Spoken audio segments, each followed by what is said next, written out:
But Larry David has chosen a different path. This is Mocha Joe's, a small coffee shop serving the west side of Los Angeles. And this is Latte Larry's. What? Two coffee shops right next to each other? We went to the man himself for answers. I was wrong. I was mistreated. I ordered a cup of coffee next door, this Mocha Joe's, and Josh, the coffee is cold. I politely asked for another cup of coffee. He banned me from the store. I couldn't live with it. So you're operating this place just out of spite? Yeah, it's a spite store. I called one old bald nut. I copped to that. But the guy comes in here, complains about the tables, complains about the coffee. Do you have wobbly tables? One or two, but what's the big deal? You put your foot on it. Nobody else is complaining.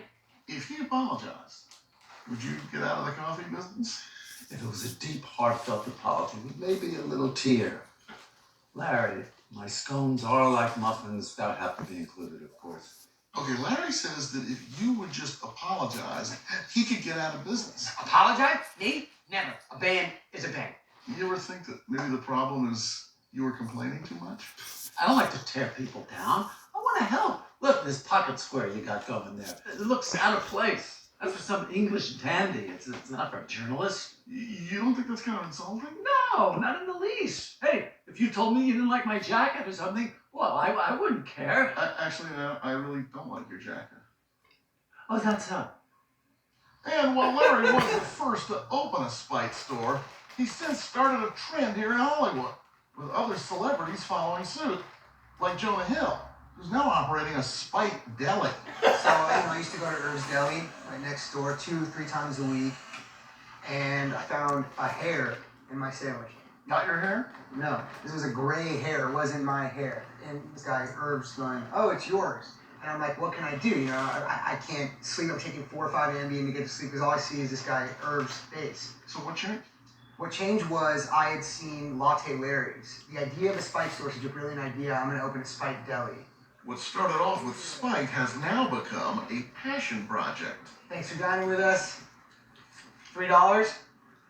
And you're turning down acting and directing gigs for this. What's left for me in Hollywood? What, win some award or something, Anytime I see a customer walk in here that used to go to Herb's, it's like my own tiny little human Oscar walking in here. So this is your life now.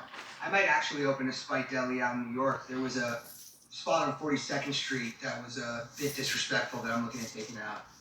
Jonah Hill is not the only celebrity with spite on his mind.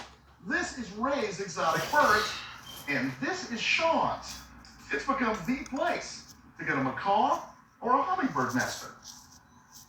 I had always wanted a talking bird, so I go to Ray, just next door, and he sells me the bird. The bird doesn't talk, just sort of grunts. So I go back to return it. He says, "No return." I said, "Bullshit." Because he knew it was a mute bird.